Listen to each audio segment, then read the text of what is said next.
Hey Lindsay, how's it going? Hi. Good, thanks.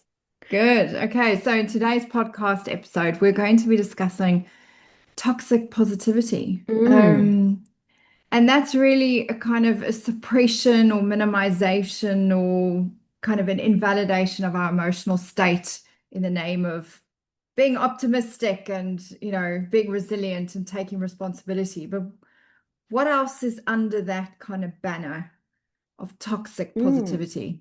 I mean, I think it's almost it's everywhere, and so much so that I So think we everywhere. all do it, myself included, Mm. without meaning to. But just this idea of looking on the bright side, or it could be worse.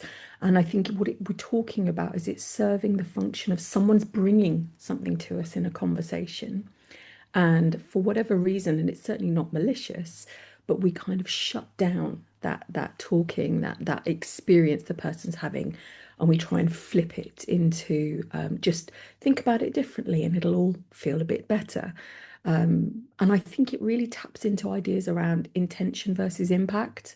Mm. So we would never intend, normally, we would never intend to close down someone's emotional experience or invalidate a difficulty someone's experiencing. Nonetheless, that tends to be the impact that this kind of minimization can have for people. Yeah, and it's something that I see like everywhere.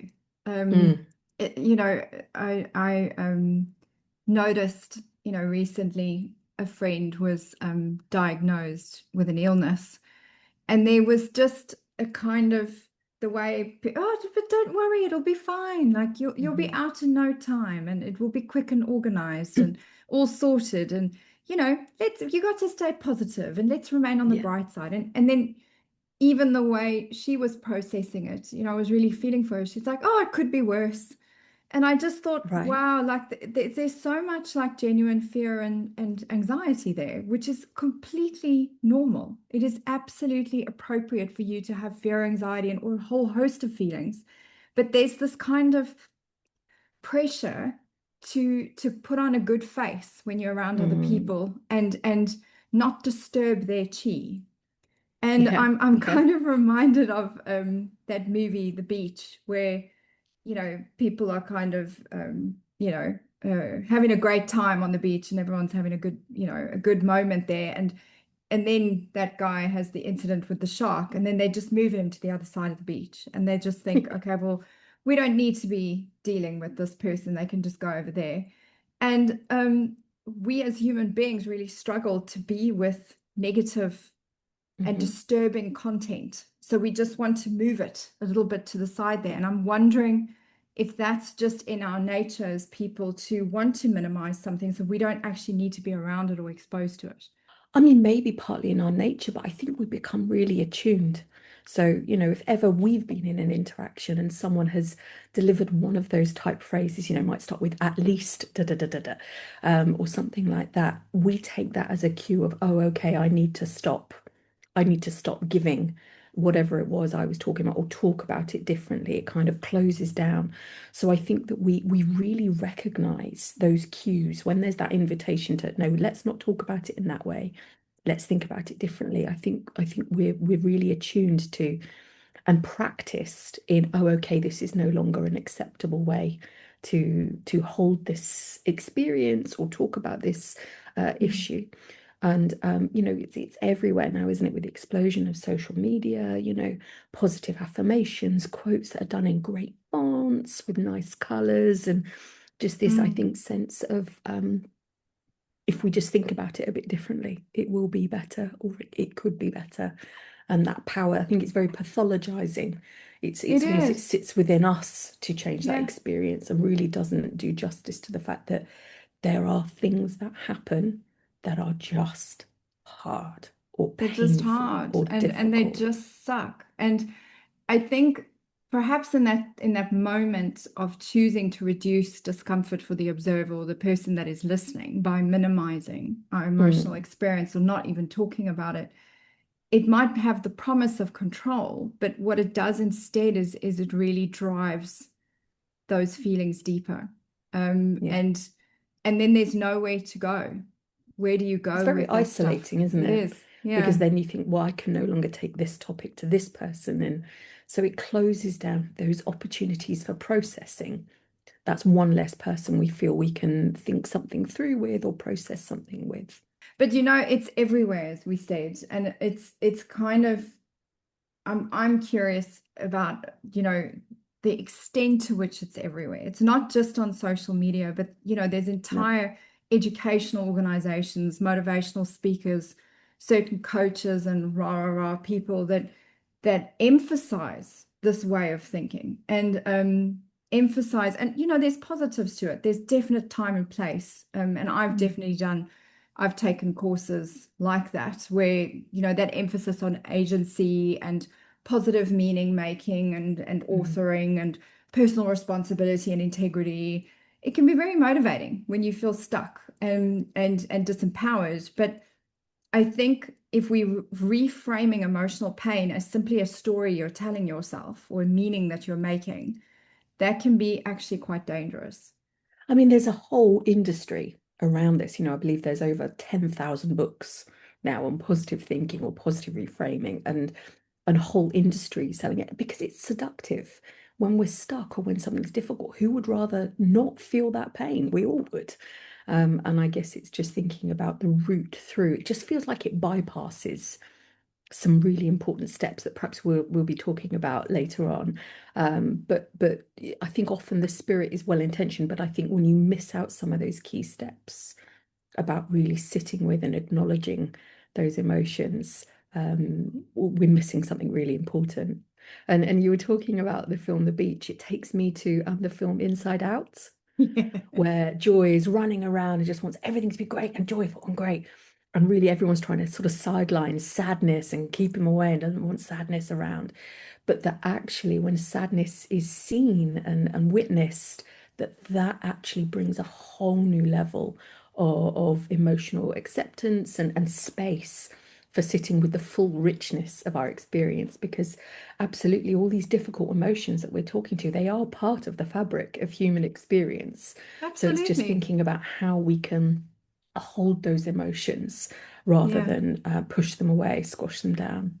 And I think the thing that's really important for listeners today is that our emotions don't operate on a dial. We can't just dial down sadness and dial up happiness like it's some kind Mm. of switch that you can just flick. I mean, Mm. sure, some of the motivational speakers focus on the changing of your state and that your state dictates your emotions. Yeah, sure. I mean, if you're stomping around and head up and shoulders back, of course that's going to, help something, but Yeah. it doesn't change that sadness or the grief or something inside. Like that does need processing and acknowledgement at some point, because the minute you Mm. sit down again, you'll be back in that space again. And Khalil Gibran writes that, the more we kind of allow pain to kind of carve into our beings, the more joy it can later contain. And that Mm. pain and sorrow are very interlinked with each other. And that's true for me in my processing of anything that's happened in my life. When I acknowledge and sit with it, my capacity to experience joy and excitement and the happier feelings later is also there. Yeah. You can sit with this, you sit with this as well. It's very, very Mm. interlinked. You suppress one though, and you suppress them all. You can end Yeah. up becoming a bit losing color in your life. I feel like the authors of Inside Out must have read some of Karaoke Brand's I work. think so. But I think the opposite is true. Just as embracing that Yeah. creates a spaciousness and a richness for our full human experience. When we try and squash it down, I think we actually make it louder by trying Mm, to ignore it, trying to suppress it. That idea almost of if you're in a pool and you're trying to, got a big beach ball and you're trying to push it down under the water, it takes such energy to push that down and to keep that down. mm, And as soon as we stop actively pushing it down, it pops straight back up. And I think that there's something to be said that for both sides, it's I think two sides of the same coin, that both the acceptance brings something extraordinary in terms of growth and richness, but equally suppression, I think, steals health, vitality, and it does a huge amount of damage to us. And I think, look, I mean, you and I spoke before this podcast just talking about how important timing is for things Mm, as well. And if you are doing a kind of motivational type seminar or, motivational type speaking attendance, it's great. It makes you like, yeah, I can achieve my goals and my dreams, and it can be very motivating and really mm, fantastic. But if you find that there's a kind of a gaslighting in a way of your own emotional experience where, well, if you feel bad, you're just relating to this reality incorrectly, or you're not implementing my method in the right way. You should never be feeling bad. You should be in this peak state at all times. There's something a bit nonsensy about that. Like that is, to be human is to have the full range and spectrum of all the feelings and yeah, emotions. And sometimes we're going to feel sad, and that sadness is appropriate. When you lose somebody, the goal is not to flick out of it overnight and feel fantastic. That kind of is dishonoring, like the extent of the relationship you had with that person. You have to move through that to then yeah. contain later joy. So emotions are not an obstacle that need to No. be overcome. And it's not, your pain is not some sort of error that needs to be fixed. It is something that needs to be moved through. And if you're feeling distressed, it's not some method you didn't apply properly either. Yeah, yeah, because we're absolutely not saying lean into those emotions in full glorious technicolor, stay there and wade through them and sit in them. And there is a flow Mm. through, but that I think where people are not allowed, where it's not, there's not permission to just sit with these very appropriate responses to difficult experiences, difficult situations. I think that then we're really missing a trick in terms of the embracing the full range of human emotions. Yeah, and I think motivation in the right timing and in the right place is very, very fantastic. It can be, Mm, some of those seminars and things are really, really helpful. But it's important that it doesn't create what we call a cognitive dissonance, where what you're experiencing on the outside is I should be this like motivated person, but on the inside, I'm kind of dying inside. That can be problematic. It cannot be applied universally, and motivation of something, it doesn't mean that you've integrated your sad mm, emotions. So if you're genuinely grieving or experiencing some kind of traumatic response to something, that requires being met in a different way. And I think mhm. it's timing. It's like meet that, process that, and then sure, go and do all the motivational things. It's good for you. Yeah, yeah, yeah, Yeah, yeah. yeah. So some of the dangers of suppression. Let's talk a little bit about that. Mm, Obviously from a body perspective, what I've seen with clients, over the last 15, 20 years is suppressing emotions don't eliminate them, they drive them deeper into the body. And that's where illness and disease and things start to really kind of happen, is people start to really struggle in their mm, body, and they can actually feel physical pain and physical kind of, symptoms. And positivity applied too early can also trigger shutdown and shame and a kind of dorsal vagal response from a mhm. nervous system perspective. So, what are just some of your thoughts on the dangers of suppression? I guess I'm taken to what you were saying there about the cognitive dissonance between if what you're feeling on the inside isn't what you're able to bring to interactions in on the outside world.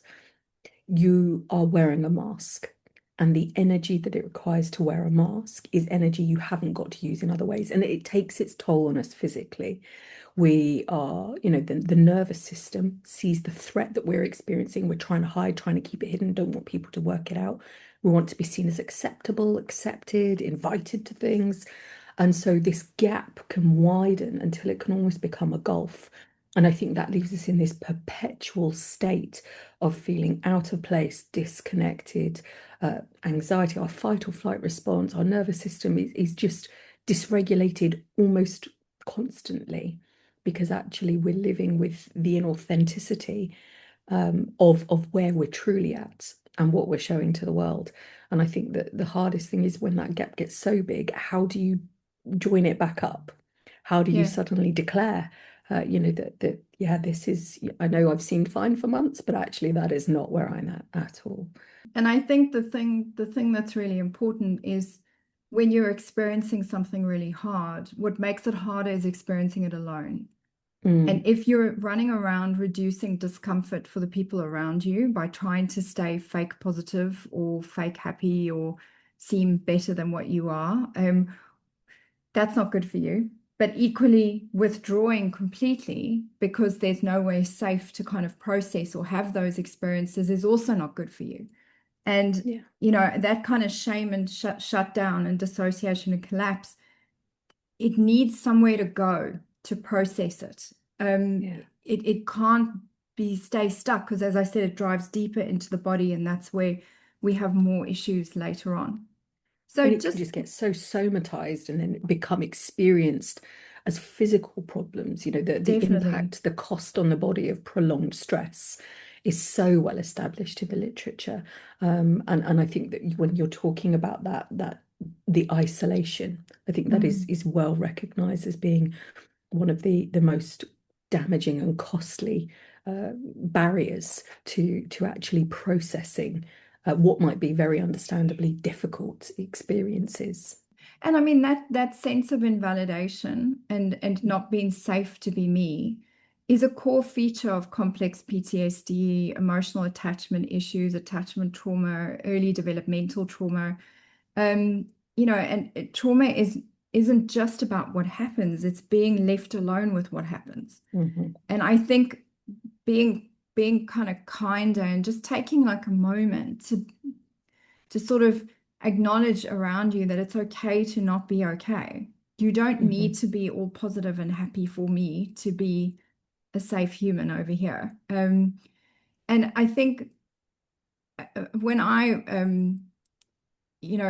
traumas that I've experienced in my life, I kind of felt like when I went through a divorce, I felt like there was this pressure to reassure everyone that I was fine mhm, because there was a box that I was allocated where Adele is always fine. And if she's fine, everything's fine.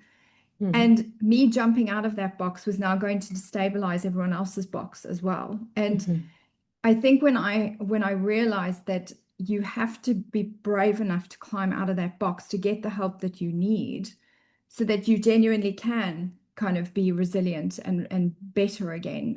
That was when the healing journey really began, was acknowledging that. And it does take courage to say, I'm not okay, mhm, particularly when there's so much pressure around us to make everything fine and reduce discomfort for everyone else that is mhm. expecting us to behave in a particular way. And Mm, everyone will have their network, their life, their connections, and they're perceived, or we believe we're perceived in a certain way. And I think that can really put limits on mm, what we think other people can handle of us. And I think that, yeah, I'm sure people listening, there will be quite a few that recognize that dilemma of when you're the strong one or when you're seen as the strong one, what happens when you're not okay, and the yeah. effect, the wobble that can cause for others, or that we worry that can cause for others. And I think toxic positivity is also not a great idea in relationships, particularly personal relationships, Hmm. because that that can actually create intimacy problems. When I work with couples, I notice that if one person has a lot of strong emotions, the other person is sort of shutting that down. That can Hmm. lead to intimacy challenges with that couple because the one person that has the strong feelings doesn't feel met.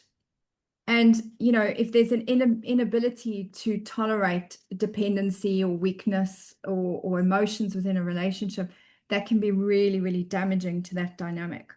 And a lot of the healing work is actually being able to sit with the discomfort Mm. and meet the discomfort. And in that meeting of the discomfort and saying, I'm here, we don't need to rush this. It's okay. Like where you are is okay. I'm here.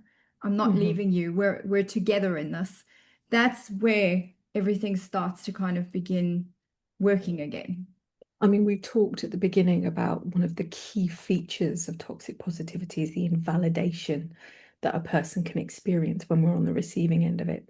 And if that's occurring within your key relationship, What does that then do to your sense of connection, your trust in the relationship, in the other, to be able to hold and tolerate wherever you might be Mm. happen to be at that time? So I think that that really does erode that sense of connection and safeness in the Mm. relationship. So absolutely, I would say that and it might not be a catastrophic blow, but that chipping away, that erosion, that over time is just so damaging. It can be so damaging. Mm. So what do we do instead? I think Mm. that's kind of an important one. I mean, for me, I I feel as a coaching psychologist, there's a lot of people that would assume, oh, you Adele are all about rah rah rah positive thinking and all that stuff. Yeah, sure, positive psychology and having focusing on your values and focusing forward and taking responsibility and all that stuff is absolutely part of coaching psychology. But positivity must be integrative. It cannot be this performance. It must be true and authentic. You have to move through something authentically, which is where the trauma-informed piece comes in. If you don't actually think about the fact that we're people with whole lives and we experience traumas and events, we must move through this to then integrate properly. And there's definitely some therapies that work really, really well in Mm. helping with that kind of integration. So let's talk a little bit about that. So I think, I mean, we've mentioned a few times, haven't we, invalidation, and I think that there are a lot of therapeutic traditions that really center around the importance of seeing emotions, sitting with emotions, not suppressing emotions, but just saying they're understandable. You know, that's here, that's part and parcel of this experience. So certainly, we've got dialectical behavior therapy. Marsha Linehan would be all around the idea that emotions are understandable and that we're not trying to make them unmanageable or intolerable, but actually things that we can sit with and work through and be with. And I really like the idea from internal family systems around no bad parts, which I Mm, guess is not exactly the same as talking about emotions, but just this idea of this is all part and parcel of the human experience. And I think we only have so much energy. And if we are putting our energy into trying to squash or remove an emotion, rather than just being curious about it, leaning into it, what is that? What's coming up for me? And is that connected to other things? That's when we can start to do the healing and we can channel our energy into getting to wrap our heads around it and to accept it, why it's there, what it's doing for us, how it shows up. That's really when we can start to work with it more therapeutically. and I think also acceptance and commitment therapy or Mm, coaching is very, very positive. And I think that's if we had to sort of sit down with the motivational speaker types or positive organizations, mhm. they probably, oh yes, that's actually a better idea. I think the ACT Maybe. therapy is probably just it is actually what I think everyone was trying to do when they went for toxic positivity, is the idea that we understand that hard things happen to us as human beings. And there's some things we really struggle to accept when hard things happen. We don't like it and we can get stuck. So it's a very good therapy when we're stuck with something that just seems really unfair, really wrong. It shouldn't be this way. And what I love about it is it's sort of based loosely on the serenity prayer of give us the Mm, serenity to accept what we cannot change, mm, the courage to change what we can, and then the wisdom to know the difference, where you, in essence, are, accepting, well, I can't actually shift that, but these are my values, and I can be my values even if it's hard. Even if something's really difficult, I can find a way to still be my values and still do what is in alignment with me and take some action. But it does acknowledge, all the mm. emotions and the cognitive diffusion that can happen. Mm. And I think that's the key difference, isn't it? That by being based on sort of taking committed action in alignment with our values. We're not saying it's not hard. We're not saying that we aren't feeling difficult things, but thinking about where can we choose to make steps in the direction that we want to be going and having that psychological flexibility to be able to to think about things in a way that moves us towards our goals, but it says nothing about not allowing ourselves to recognize the hardship or the difficulties or the Mm. sadness. It's kind of we can hold both, which I Yes. think yeah, acceptance and commitment therapy absolutely I think has a lot to give when Mm. we're thinking about what might an alternative be when we're talking about Yeah. not being toxically positive. Yeah. And then of course there's mindfulness, and then your big love and passion, compassion focused therapy. Mm, Tell us a bit about that. mm. Mm. Well, I think we're going to be doing a session where we look at that in much more depth. But thinking about in compassion focused therapy, it's accepting the common humanity that we all have, Mm. shared experiences that we can all experience these difficult things, and that we're not trying to shy away from things are difficult. And it has this key idea of, it's not your fault and it is your responsibility, which I think then starts to get very much in the realms of what we were just saying about ACT around. We're not saying it's not difficult. And what could we do? What one step could we take that will move us closer to where we want to be or how we want to sit with this? Yeah. And you talked about the mindfulness, which is obviously also a big part of many of the therapeutic traditions, Mm. CFT included. And I think it takes me almost back to the beach ball, sort of squashing it under the water, rather than trying to squash it down. We're just letting it be on top of the water and noticing the color that it has and noticing how it's moving around on the top of the water. So it's that sort of idea of, and there are lots of beautiful meditations, leaves floating down on a stream and just allowing those thoughts or allowing those feelings to be there. We're not pushing them away. We're not expending energy to squash them down, but we are taking a slightly more of an observer stance of just noticing that they're there and being curious Mm. about them. So yeah, I think that there's lots of other ways of sitting with some of these. What are the alternatives? What's other ways of responding to Yeah. this?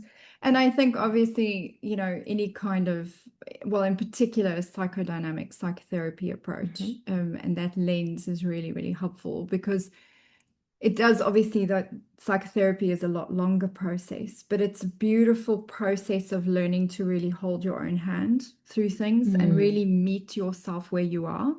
And I think for some people that can take the time to make that investment, it can be a really beautiful journey as well. But I think what's key is if you are in that space of wanting to use positive language of like, just stay positive, instead of saying that, we might say that makes sense. If mm, somebody says, look on the bright side, tell me more, you know, mm. you're so That sounds really strong. hard. Yeah. You're so strong. Well, this is really heavy to hold. Mm, mm, It's actually just allow that thing to just sit there mm. because it is really hard, And you have you know? ever been in a conversation where perhaps you're going through something that feels difficult or challenging, and someone said, "What do you need?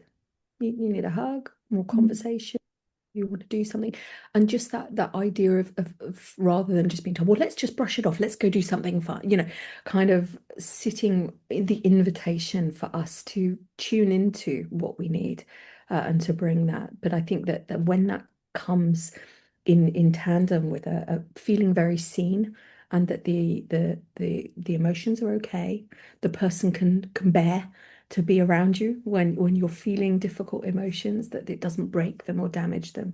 I think that's hugely powerful in feeling seen and feeling as though actually these difficult experiences or these difficult emotions are bearable, that they are Yeah. tolerable.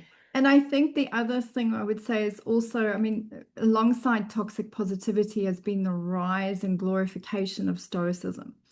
And Mm, Stoicism is, where the proponents of Stoicism had some very good points to make. We don't need to run around and share our dramas with everybody.